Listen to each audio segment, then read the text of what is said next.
এবং প্রায় অভুক্ত থেকে প্রায় এক সপ্তাহ কাল এই ব্রু এই শিবিরের লোকেদের কাঞ্চনপুরের বিভিন্ন জায়গায় রাস্তা রোকো করতে হয়েছিল। যাই হোক, এই রাজ্যের যে নাগরিকদের, জনগণের সমস্ত অংশের মানুষের সম্মিলিত প্রয়াসে 4 জন এরকম লোক না খেয়ে তখন মারা গিয়েছিল এবং পাবলিকেই এবং অবশ্যই এই জায়গায় কাঞ্চনপুরের পাহাড়ি, বাঙালি, হিন্দু, খ্রিস্টান, বৌদ্ধ সমস্ত অংশ মানুষের কৃতিত্ব। এটা কেউ না খেয়ে মারা যাননি। সরকার বাধ্য হয়েছেন, ভারত সরকারও কথা শুনতে বাধ্য হয়েছেন। আবার রেশন চালু হবে, এটা গত বছরই ঘটেছিল, আমরাও সেখানে ছুটে গিয়েছিলাম।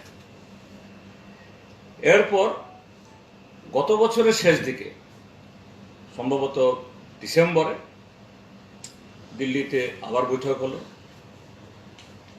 ত্রিপুরা সরকার, মিজোরাম সরকার, 2 সরকারের মুখ্যমন্ত্রী, ব্রু ডিসপ্লেস জনগণের প্রতিনিধি, ভারত সরকার, একটা চতুর্পক্ষীয় চুক্তি হয়। সেই চুক্তি ঠিক হয় যে না, তারা আর মিজোরামে তাদেরকে পাঠানো হবে না, ত্রিপুরাতেই তাদেরকে স্থায়ীভাবে পুনর্বাসন দেওয়া হবে এবং তার জন্য একটা কয়েকশো কোটি টাকার একটা প্যাকেজও ঘোষণা হলো। ভালো। আমরা গণমুক্তি পরিষদ এবং ত্রিপুরাজ্যের প্রায় সবকটি রাজনৈতিক দল, সামাজিক দল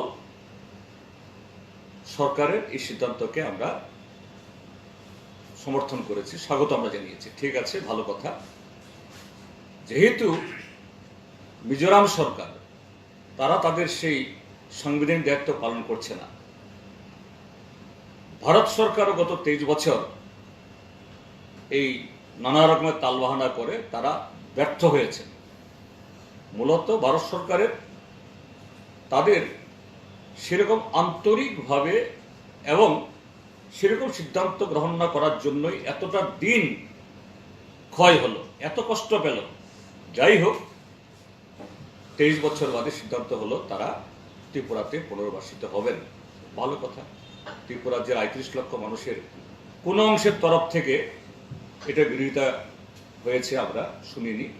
সবাই ঠিক আছে বাবা, আর কদিন কষ্ট করবে, ত্রিপুরাতে পুনর্বাসন হবে। প্রায় 1 বছর হলো সে চুক্তি হয়েছে। তো আজকের ঘটনা কি আপনারা সকলে জানেন যে গত 3 দিন আগে অর্থাৎ আজকে 4 দিন ধরে, আজকে 5ম দিন না, 5 দিন ধরে যে নাগরিক সুরক্ষা মঞ্চ নামে একদল লোক, যদিও তাদের পেছনে নানা রঙের লোক আছে, আমি এগুলি আজকে ডিসক্লোজ করছি না, তার সাথে যুক্ত হয়েছে জাম্পুই পাহাড়ের মিজোদের একটা সংগঠন, মিজো কনভেনশন। তারা অনির্দিষ্টকালের জন্য এই কাঞ্চনপুরে আরো করুণ অবস্থা। সেখানে জাম্পুই পাহাড়ের উপরে যারা অমিজু, বিশেষ করে অমিজু, অন্যদের উপরে হয়তো বা আছে, অমিজু অংশের যারা সেখানে প্রায় সবাই জুমিয়া, এদেরকে জুমে দিতে দেওয়া হচ্ছে না। এমনকি কাউকে নাকি আজকে সকালবেলা ফোন পেয়েছি যে তাদের একদম এই পাহাড়ে পাদদেশে গিয়ে পানীয় জল সংগ্রহ করতে হয়। এটাও একবারে বেশি দ্বিতীয়বার যেতে দেওয়া হয় না। রেশন থেকে রেশন তুলতে দেওয়া হয় না। কাঞ্চনপুরের বহু এলাকাতে অবস্থা। কি কারণ? তাদের দাবি কি? এই 35,000 ব্রু যারা ডিসপ্লেস অংশের মানুষ, তাদের মধ্যে মাত্র 500 পরিবারকে কাঞ্চনপুরে রিহ্যাবিলিটেশন দেওয়া যাবে, তার বেশি দেওয়া যাবে না, এই দাবি। তো এই ক্ষেত্রেতে কেন যে কাঞ্চনপুরবাসী গত 23 বছর তাদের পক্ষে নিজের পরিবারের মতো লোকের মধ্যে দাঁড়ালো? কাঞ্চনপুরের মানুষ 35,000 লোক যদি কোনো একটা মহকুমাতে বাড়তি লোক আসে, স্বাভাবিক সেখানকার অর্থনীতি, বাজার হাট সবকিছুর উপর একটা চাপ পড়ে, এটাকে সহ্য করলো। কেন আজকে জায়গায় গেছে? গেছে এই কারণেই, প্রথমত হলো এই সিদ্ধান্ত গ্রহণে কেন্দ্রীয় সরকারের দীর্ঘসূত্রিতা, উত্তর পূর্বাঞ্চলের মানুষকে তারা যে কত উদাসীনভাবে দেখেন, নেগলেক্ট করেন, এটা। তার সাথে হলো আজকে ত্রিপুরাজ্য সরকারের যে ভূমিকা, সরকারটা সিদ্ধান্ত নিয়েছে, সাধুবাদ পেয়েছেন, কিন্তু এই সিদ্ধান্ত কার্যকরী করার ক্ষেত্রে বিপ্লব দেব সরকারের শিয়াল বুদ্ধি যে প্রয়োগ করার চেষ্টা। কেন আমি শিয়াল বুদ্ধি বলছি? বা আরেক দিক থেকে বলা যায়, গোড়া দিয়ে গাছটাকে কেটে আগা দিয়ে জল দেওয়ার চেষ্টা, যে আমি গাছ বাঁচানোর চেষ্টা করছি, অথচ গোড়া কাটছি। কেন কথাটা বলতে বাধ্য হচ্ছি?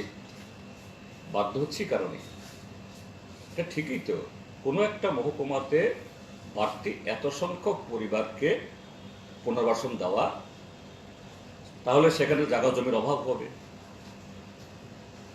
তাহলে তার জন্য জায়গা খুঁজতে হবে। ত্রিপুরা রাজ্যের মানুষ চুক্তির পক্ষে, সরকারের পক্ষে।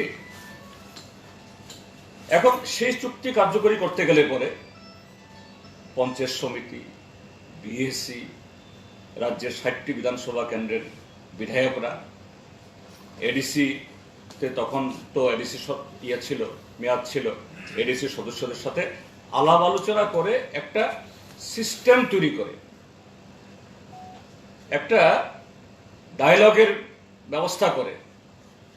কারণ বাইরের থেকে এতগুলো লোককে পুনর্বাসন দেবেন, সে এলাকার লোক তাদেরকে ওয়েলকাম করতে হবে, সাদরে গ্রহণ করতে হবে, এবং সেই জায়গায় স্থানীয় বাসিন্দাদের যাতে কোনো রকমের অসুবিধা না হয়। কোথায় এরকম খালি জায়গা আছে, খাস জায়গা, অথবা খাস জায়গা তো ত্রিপুরা যে খুব কম, ডিগ্রেডেড ফরেস্ট আছে, 35,000 লোক অ্যাকোমোডেট করা নিশ্চয়ই কোনো কঠিন না। আমি এখনো মনে করি, আমরা মনে করি এটা কোনো কঠিন কাজই না। কিন্তু বিপ্লব দেবের সরকার কোন পথে হাঁটলো? কোনো বিএসসির সাথে কথা বললো না, কোনো পঞ্চায়েত সমিতির সাথে কথা বললো না, কোনো এমএলএর সাথে কথা বললো না, কি বিরোধী দলের কি সদলের মহাকরণে বসলো ভোটার তালিকা নিয়ে। এবং গত বিধানসভা নির্বাচনে বিজেপি দলের হার বা জিতের মার্জিন তারা ধরে নিয়েছে এই 35,000 যে ব্রু এই আমাদের ভাই বোনেরা, যেহেতু এই সরকারের আমলে তারা পুনর্বাসন পেয়েছেন, সবাই আগামী নির্বাচনে বিজেপিকে ভোট দেবে, আরএসএস হয়ে যাবে। কাজেই যেখানে বিজেপির জয়ের মার্জিন কম, এখানে কয়েক হাজার ভোটার নতুন যুক্ত হলো।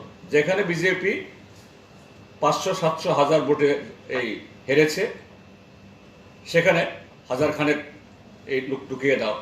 এইভাবে আগামী বিধানসভা নির্বাচনে জয় হতে পারে। এটা যেন ওই পাশা খেলা, এটা অমানবিক, অবৈজ্ঞানিক, অনৈতিক, এটা নিষ্ঠুর পরিকল্পনা। কাজে লাগানো হলো ডিএমদের, এসডিএমদের, এবং নিশ্চয়ই আপনারা জানেন কোথায় প্রস্তাব পাঠানো হলো? সোনামুড়া মহকুমার বক্সনগর ব্লক এলাকাতে। ত্রিপুরার যে ট্রাইবেলরা, কেন ট্রাইবেল বলা হয়, কেন তফসিলি উপজাতি বলা হয়, শিডিউল ট্রাইব বলা হয়? কারণ আমাদের জীবন জীবিকা, মেলামেশার ক্ষমতা এখনো ঠিক সেরকম ভাবে অন্যের মতো হতে পারেনি। আমরা যে কোনো জায়গাতে একটা সেরকম সুষম, সেরকম একটা অনুকূল না হলে, শুধু বাড়ি ঘর টাকা পয়সা করে দিলেই এই অংশের মানুষ, যাদেরকে ইন্ডিজিনাস পিপল বলা হয়, তাদের পক্ষে থাকা কঠিন। বক্সনগর ব্লকে একটা রিয়াং পরিবারও নেই, অন্য ট্রাইবেল ঠিক আছে। তো কোন যুক্তিতে বক্সনগর ব্লকে সেখানে তাদেরকে পুনর্বাসন দেওয়া হবে? করে দিলেই কি, দালান বাড়ি বানিয়ে দিলেই কি থাকতে পারবে সেখানে? কারণ তার সমাজ, তার এই সাংস্কৃতিক পরিমণ্ডল সেখানে নেই। কৈলাস শহরের চা বাগানে যেখানে শ্রমিকরা কাছে নেই, অনাহারে থাকছে, এদেরকে সরিয়ে সেই চা বাগানে তাদের পুনর্বাসন দেওয়ার চেষ্টা চণ্ডীপুর এই বিধানসভা কেন্দ্রে। এইভাবে সারা ত্রিপুরাজ্যে এটা যেন বাতাসের মতো বিলি করা। এই জন্যই বলছি যে এই বিজেপি সরকার, বিপ্লব দেবের সরকার, তার আরো বহু কাজের সাথে যা ত্রিপুরাজ্যের সংস্কৃতি, মানুষের চাহিদা, এ রাজ্যের ঐতিহ্য পরম্পরার সাথে মিলে না, এটাও শুধু ভোটে জেতার খেলা হিসাবে এত বড় একটা ভালো সিদ্ধান্ত হয়েছে, কিন্তু এই ভালো সিদ্ধান্তটাকে শেষ করেছেন, শেষ পর্যন্ত এটা বুমেরাং হয়েছে কোথায়? খুব কাঞ্চনপুরের মানুষ যারা 23 বছর সহ্য করলেন, এত তারাই আজকে এই জায়গাতে এই করলেন। যাই হোক, এই জায়গাতে আমাদের বক্তব্য হলো যে প্রথমত কাঞ্চনপুরে যে অংশের মানুষ, যে নামেই হোক যারা করছেন, আমরা তাদের কাছে আপিল করব, গণমুক্তির তরফ থেকে আমরা আপিল করছি যে আলোচনায় বসুন। এইভাবে রাস্তাঘাট, বাজার সব বন্ধ করে দিয়ে সমাধান হয় না। আর সরকারের কাছে দাবি জানাবো, তাদের ভূমিকা সবচেয়ে বড়, প্রধান ভূমিকা নিতে হবে। এখানে বসে বসে মুখ্যমন্ত্রী, উপমুখ্যমন্ত্রী বিভিন্ন চ্যানেলে আমি দেখেছি কিছু বয়ান দিচ্ছেন। আরে আগরতলা বসে বয়ান দিয়ে কি হবে? আজকে 5 দিন হয়ে গেল এই সরকারের একজন মন্ত্রী, একজন দায়িত্বশীল বিধায়ক, কর্মকর্তা সেখানে গেলেন না। সম্পূর্ণ অমানবিক, অগণতান্ত্রিক। আসলে এই পরিস্থিতি ঘোটালা, এটাকে করে একটা গোলাটে করে আসলে তাদের প্রকৃত উদ্দেশ্য যে আমাদের এই 35,000 ভাই বোনেরা এরা ত্রিপুরাজ্যের মধ্যে সুন্দরভাবে, স্থায়ীভাবে তারা বসবাস করতে পারুন। এই যে গত 1 বছর এই সিদ্ধান্ত গ্রহণ করার পর যে ঘটনাবলী এবং এই সরকারের যে চেষ্টা, এটা তো মোটেই তা প্রমাণ করে না। এটা সরকার অতি দ্রুততার সাথে বন্ধ হোক এবং কাঞ্চনপুরে মানুষকে আপিল করব, শান্তি বজায় রাখে, কোনো ধরনের অপ্রীতিকর ঘটনা যাতে না হয় সেদিকে সতর্ক থেকে এর সমাধানের চেষ্টা হোক। সারা ত্রিপুরাজ্যের মানুষ, ৩৫ লক্ষ মানুষ এই উদ্যোগের পেছনে ছিল, থাকবে। সরকার তাদের এই শিয়াল বুদ্ধি প্রয়োগ করার চেষ্টা বা অপচেষ্টা এটা বন্ধ করুক। দ্বিতীয় ইস্যু হলো যে কাঞ্চনপুরের একই জায়গাতে, যদিও এর সাথে কোনো সম্পর্ক নেই, এটা ত্রিপুরাজ্যের সর্বোচ্চ যে পাহাড় চূড়া, যাকে বলা হয় বেথলিয়াম চিপ, অনেকে বলেন বেথলিয়াম শিপ, এটা ঠিক না, এটা মিজু শব্দ, বেথলিয়াম চিপ। এটাকে শিব বানিয়ে আবার কেউ কেউ অন্য ইতিহাস করতে চায়। এদিকে কনপুই, ফুলদুমসাই, যার সাথে মিজোরামের সীমানা, এটা অবিচ্ছেদ্যভাবে এটা ত্রিপুরাজ্যের অংশ। এগুলো এতে কোনো ডিসপুট কখনোই ছিল না। কিন্তু মিজোরামে এই MNF এর সরকার আবার গঠিত হওয়ার পর তারা ওদিকে আসামেও আর ত্রিপুরাজ্যের মধ্যেও তাদের একটা আধিপত্য বিস্তারের এবং ত্রিপুরার সাথে এরকম একটা গোলযোগ তৈরি করার একটা সূত্র তারা তৈরি করার চেষ্টা করছে। এবং এই আপনাদের পত্রপত্রিকাতে খবর বেরিয়েছে, এই বেথলাম চিপে গিয়ে সেখানে মিজো পুলিশ এসে তাঁবু গাড়ার, এদের কিছু স্থাপনা তৈরি করার।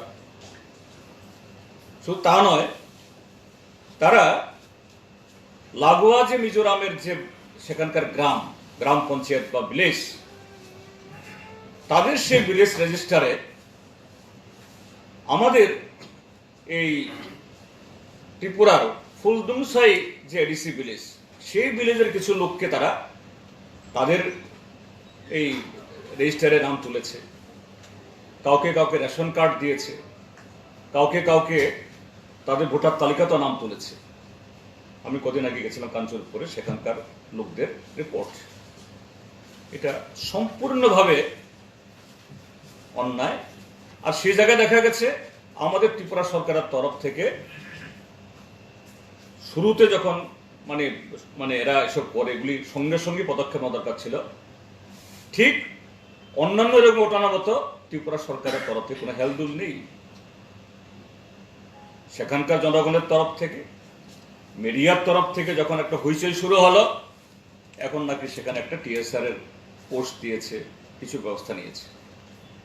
আমাদের বক্তব্য হলো পরিষ্কার যে এই বেতলেংচিপ, কনপুই, ফুলদুংসাই এটা অবিচ্ছেদ্যভাবে ত্রিপুরা রাজ্যের অংশ। মিজোরামের এই আধিপত্যবাদ কিছুতেই মানা চলবে না।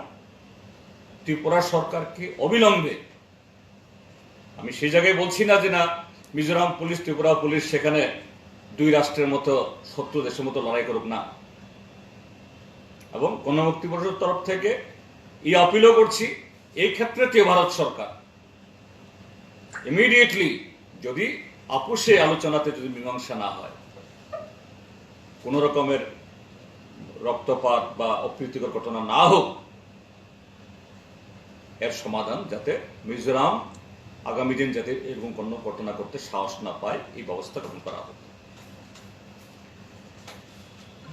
তৃতীয় যে ইস্যুটা আমি এখানে তুলতে, সেটা হলো 10,323। যদিও সংখ্যাটা এখন এত না, কিন্তু এই নামটা এখন সবার কাছে পরিচিত, এবং শুধু সবার কাছে পরিচিত না, প্রত্যেকটা মানুষের আকাঙ্ক্ষা তার সমাধান হোক, এবং মিডিয়ার কাছ থেকেও কি প্রিন্ট কি এই ইয়েতে কি বলে ইলেকট্রনিক, আপনারা এ নিয়ে বহু খবর করছেন। এবং গতকালও এই 10,323 একজন শিক্ষক যারা এই ভাগ্য বিলম্বিত হয়েছেন, একজন মারা গেছেন।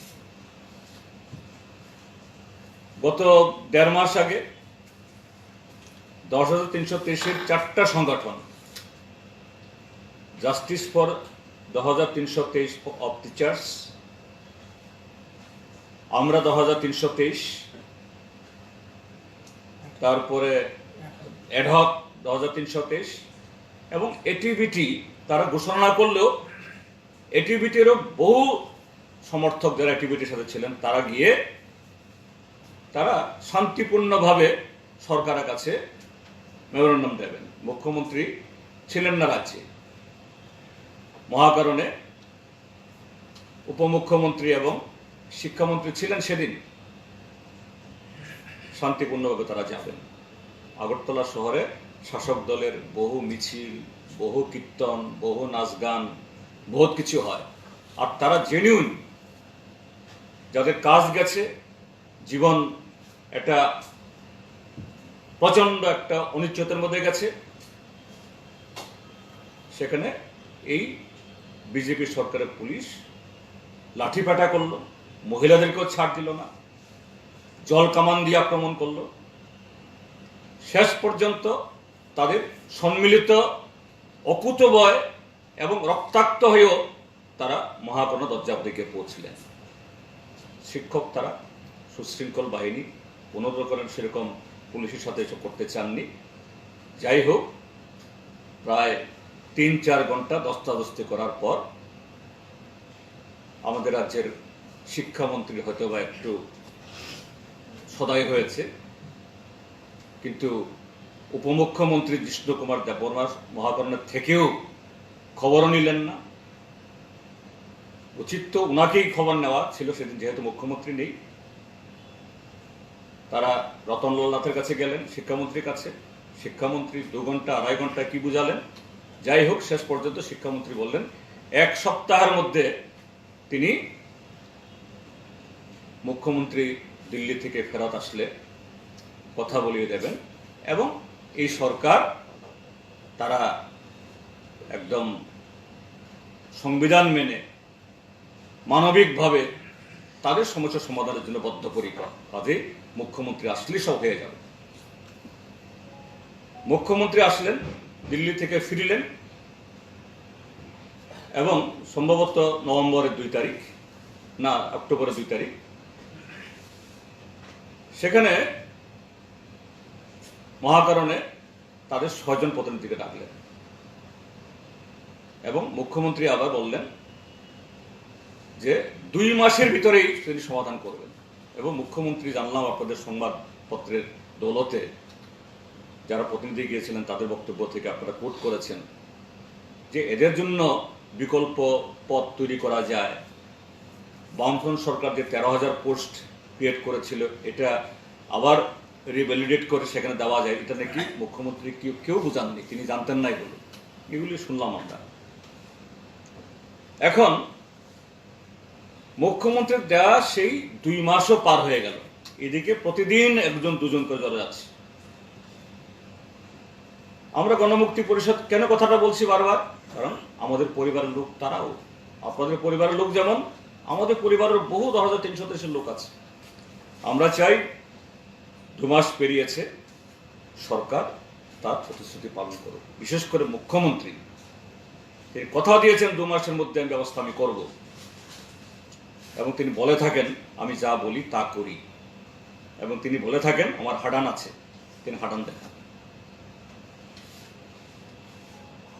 চতুর্থ যে বিষয়টা বলতে চাই এটাও গুরুত্বপূর্ণ, এডিসির ইলেকশন। আপনারা জানেন মে 17 তারিখে এডিসির মেয়াদ শেষ হয়েছে। হ্যাঁ, তখন লকডাউন পিরিয়ড, নির্বাচন করা সত্যি অসুবিধা ছিল।